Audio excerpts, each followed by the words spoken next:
this.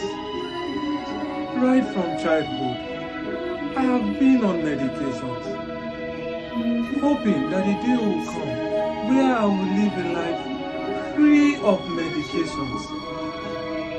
Only for the doctors to tell me now that in 2 days' time, I will be a dead man. Ah! Ah! God, what did I do wrong? Who did I offend? Is there a sin I committed that you cannot pardon me, Lord? Right from birth, my life has been a life that is dependent on medications. And now, in 2 days, I will be a dead man. With no family, no wife, no child.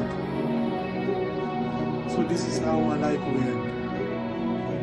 This is how my life will end.